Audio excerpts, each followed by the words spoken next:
Welcome back to the podcast. I'm your host, Michael Beer, and alongside of me is my co-host, Ed Fletcher. And we're here to make you next up. Ed, how you doing? I'm doing fantastic, Mike. Thank you for asking. Our guest today is Owen Horne. Owen, how are you doing today? Doing pretty good. How about you guys? Pretty solid, pretty solid. Not too bad. So, Owen, you want to introduce yourself? Yeah, sure. So as I said, I'm Owen Horne. I'm a junior finance major, accounting minor. I'm going to be a summer analyst at Morgan Stanley's wealth management program for the summer. And I'm also a current portfolio manager in the Fairfield Investment Group here at Fairfield University. It's awesome. So yeah, for those of you who are listening, Owen and I met through FIG, Fairfield Investment Group. I'm an analyst there. He's a portfolio manager. Does a good job. So Owen, what inspires you to be next up? Yeah, I would say that what really inspires me to be next up is in the hopes that one day I'll be able to give back to my parents and give them back everything that they've given me throughout my life. I mean, that's my main goal in everything that I've been doing up to this point. Yeah, it's interesting. Parents play a big role. Yeah, we had a big conversation about that last night. We did. Wait, about what? Parenting. Oh yes, I know. We talked about how parents obviously they have a huge role in your life, but how the choices you make is because of them. Exactly. And like you said, hopefully you can make them proud and give back to them eventually. Absolutely. So, and you mentioned your internship. Can you just walk us through that? What are you going to be doing? And I don't know, just kind of explain it a little. Yeah, absolutely. So at Morgan Stanley, there's a bunch of different, kind of industries or sectors that they might be in. They got investment banking, wealth management, HR, corporate treasury. I mean, anything you can really think of at a big bank, they got it. So what I'm going to be doing is that I'm going to be in wealth management. Now, there's two different sectors of wealth management. There's home office, and there's also the global capital markets team. So the home office is basically kind of like your normal wealth management kind of team. They handle people's regular money. They handle companies as well. But the thing that's different with Morgan Stanley is that they're more big money kind of people. You have to have a set amount of money in order to even become a client at Morgan Stanley itself. And then on the other hand, the global capital markets team, which is what I really want to do, is a team of basically analysts. And what they do is that they kind of compress all the research, and they have different specialists for different sectors, different industries. And basically what they do is that they spit back the information to the financial advisors of all the teams, so that the financial advisors don't really have to keep on top of it all the time. That's basically the global capital markets team's job. So say whenever somebody gets a call from one of their clients, one of their financial advisors, they basically go to the global capital markets team and say, hey, my client's been mentioning such and such stock. What are our thoughts on it? Give me a rundown of the market as a whole. Where do we see it going? All types of things like that. And that's really what I'm interested in. So hopefully I get a spot on that team. Yeah, that'd be really cool. I think it's crazy how many parts there are to a bank. Yeah. Yeah. There's a lot that you don't even realize it's even there. There's a lot in there you don't even know. It's really cool. So, Owen, how did networking play a role in getting this internship? That's a great question. Networking, I would say, probably got me my internship. I went really, really hard on that. I reached out to, basically everyone possible in our alumni network, and as you guys probably know already, our alumni network is fantastic. I really believe that even if you're not a top tier school, like an Ivy League or anything like a Stanford or Duke, doesn't really matter as long as people are there to help you out. Right. And I think the Fairfield alumni do a great job at that. And then what I really tried to do was make use of our academic and career development center. As you guys know, Mr. Hottinger, he does a really good job at keeping in touch with the alumni out there. And if you have any questions with him, you can really go to him, and he'll give you all the connections you need. And anybody who doesn't go to Fairfield, reach out to your academic and career development center if you have one. They're huge help. And then aside from that, basically what I did was go on LinkedIn and I just shot out resumes, shot out messages to whoever I could find on the Fairfield alumni page. I kind of had like a set thing, like for example, I would just say like, hey, such and such, I came across your profile on the Fairfield alumni LinkedIn. I really admire your career.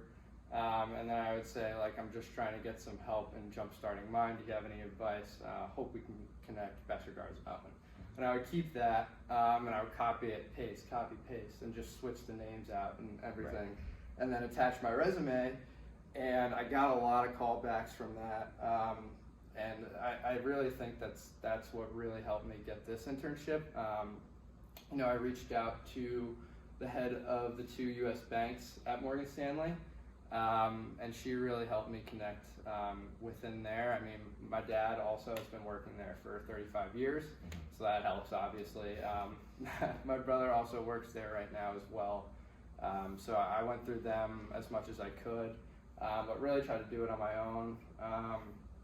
I really advise you to really just put yourself out there, reach out to whoever you can, because I'm sure there's somebody out there to help you. Right. It's interesting, how like again, we all go to Fairfield, so we're not necessarily a target school, but it's kind of crazy how we have a massive alumni network, and Yeah. and they're all great people who are willing to help. Yeah. We actually got ranked. I think it might have been Princeton Review. We got the 14th best alumni network in the country, which I think is huge. That's It's really good. So yeah, No, I know. definitely helps out. Yeah, there's a lot of people out there that are willing to help us. I mean, And- they were in our shoes at one point. Right. Yeah, They're back exactly. to favor. Exactly. And even if it's not from Fairfield, right? I mean, Absolutely. You have alumni that are working in these banks. Reach out. Yep. Absolutely. Yeah. Ed, you want to take this next question? Yeah, sure. So, for your internship and for your past positions, you had a super day, Yes. right? Yep. You want to walk us through how that went? Yeah, so I've had 2 super days before. So basically a super day is the final round of interviews. There's a huge group of people, probably anywhere from 5 to 10 people interviewing at once for the same spot. So it's kind of hectic, a lot of pressure. And so basically what they started me off doing is both of mine actually were at Morgan Stanley, the corporate treasury, and the wealth management one. Both a little bit different. I'll just run you through both. So for the wealth management one, I had a brief overview of like what the day's going to look like, whatever, get us warmed up, get us more comfortable. Then when we got started, we got right into it. We had, I think it was 3 interviews for the wealth management one. The first one that I got was more of a technical based kind of thing. What are your thoughts going on in the market? What's your thoughts on the Fed? What's your thoughts on, this type of stock if they ask you? Where do you think you would be investing your money now? All types of questions like that. It's really to kind of get a sense of what you're really interested in and to see if you're really interested in this kind of stuff. I think that's one big thing, is that you don't really even need to have a finance major. You just have to show that you're really, really, truly interested in what they're doing at Morgan Stanley and, the finance sector as a whole. Because I know a bunch of kids that have gotten hired that don't even have a business degree or on a path to a business degree. And then the next 2 parts, which I think are really important as well, one was more of a leadership kind of interview, like name a time when blah, blah, blah. Name a time when you led a group, name a time when you had a problem, how'd you fix it, that kind of stuff, behavioral stuff. And then the last one is kind of just run me through your resume and kind of stuff about yourself. And what they're really trying to look at there is what I would say is just if they would be able to sit down next to you for whatever it is, 9 hours a day and work with you. It's nothing more than that. There's no right answer. Just be able to be personable and have a conversation with somebody. And then the different part in the corporate treasury interview was that we had basically like a group project. And so what they had us do was, it was a project that had nothing to do with finance at all. And they said, all right guys, so we're gonna build a skyscraper in the middle of New York City. Come up with the name of it, come up with what it's gonna look like, what it's gonna look like on the inside, what kind of amenities there's gonna be, who's gonna work there, blah, blah, blah, blah, blah. They're like, all right, we'll give you 5 minutes to do it, assign a group leader, and then get to work on a PowerPoint and then present it back to us. So what I did, obviously I knew I was at a disadvantage being a Fairfield kid. All these other kids are coming from, God knows where, Ivy League, all that kinds of stuff. So I was like, you know what, I'll just be the group leader. And basically what I did is I just tried to help like quarterback the team and like get the communication flowing between all the different people. We got it done. It was a little stressful trying to get it done in 5 minutes, all that stuff. But then after you present, they kind of just they question you, but really what they're trying to see is if you can think on your feet. There's no right answer. Once again, just if you can have a good answer or a solid answer when you get put on the spot. And then how I really prepared for that.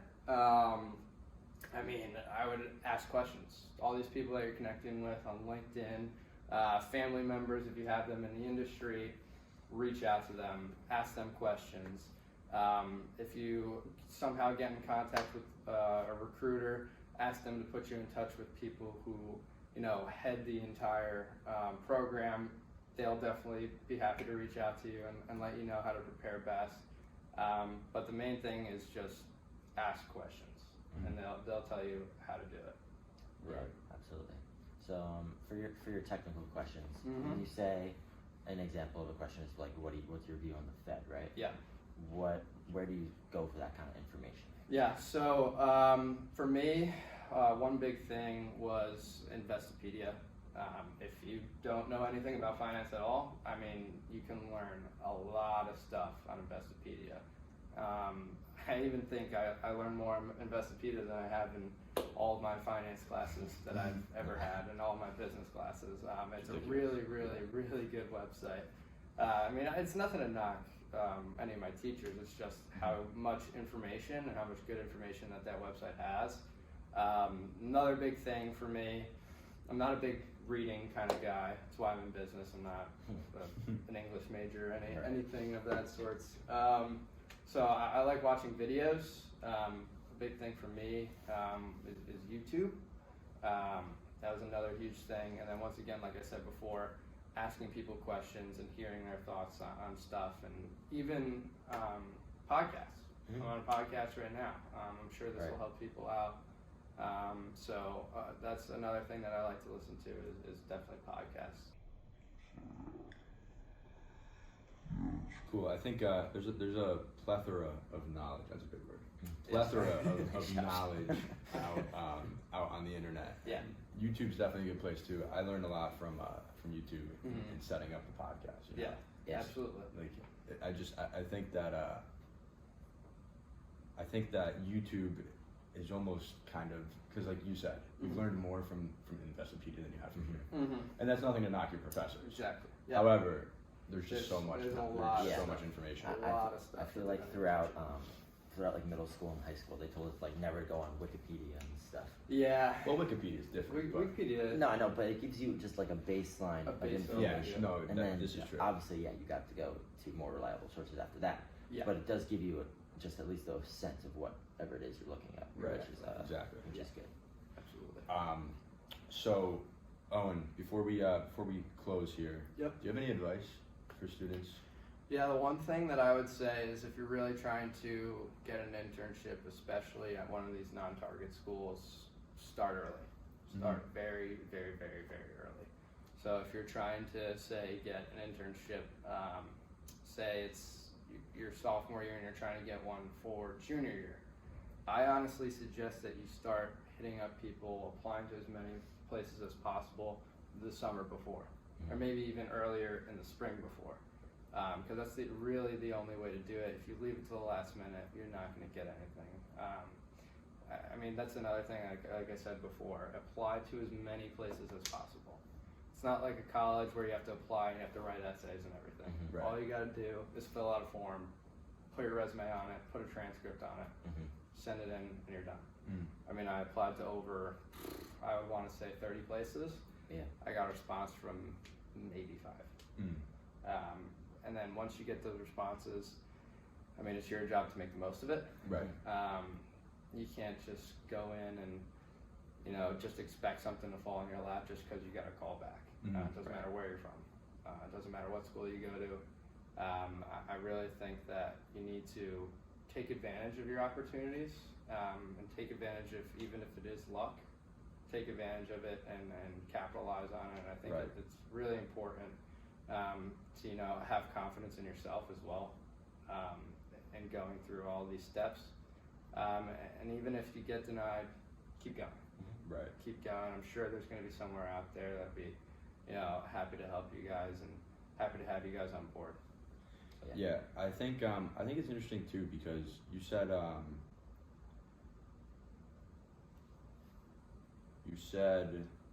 something that I forget. You said something along the lines of like apply to everything, right? Yeah.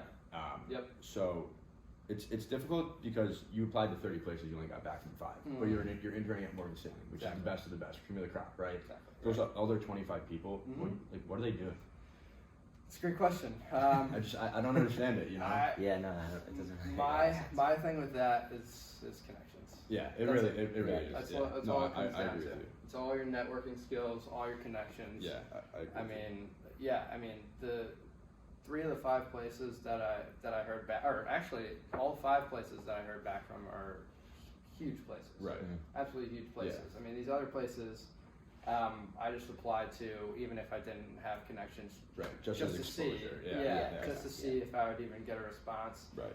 And I didn't really expect one, and obviously I didn't get one. Yeah, But right. the places that I did try and work very hard for, I did hear back from, and it just shows that if you really want it and you really want to go after it, you can do it. Talk to whoever you can, Right. and I'm sure they'll reach back out to you. Yeah. So after you apply to somewhere, just say one of your 30 applications, do you reach out to someone at the company and say like, here, look, I applied? So the way I did it usually was I would reach out beforehand. Okay. I would go to alumni, reach out to them, talk to them, say where should I apply? Where do you think would fit me best? Apply to that spot. They would usually give you a recommendation, and then from there, usually if they give you a recommendation, I would say at least half the time you're going to hear back from that company, at least for a phone interview or a first round interview. I know it's a little different with COVID nowadays. You can't really go in. So they usually have Zoom calls or the phone interviews, which kind of stink. Yeah. Right. But yeah, I would say that reach out to them first, then apply to the place, and then all these other places that you just shot out resumes to after you have, if you're not really focused on these places, then after you can go and find people in those companies if you want. But I would say that the places that you're really honing in on, hit them up before, send them a message before, make sure you get a response, and then apply to the place. Right. Gotcha. So one last question Yep. before we close here. Mhm. Did you ever mix up the names when you were typing and pasting? You did? Yep. That's awesome. Yeah, I did that I think twice, and I was like, oh shoot. But they know. They definitely know what Yeah, you're no, trying to obviously do, it's what just you're a getting scripted at. message, but- They've definitely seen it before. So I mean, and the 2 people that I messed up the names, they came back to me. Yeah. So Exactly, I mean, It's they okay. know what's going on. Yeah. So, yeah. That's awesome. A little bit of an attention grabber. Exactly. That's literally what it is. Yeah, that'll do it. Owen, we really appreciate you coming on the podcast. Yeah, thank you guys. We wish you luck at Morgan Stanley. Thank you, boys. Appreciate it. And we hope to make you next up.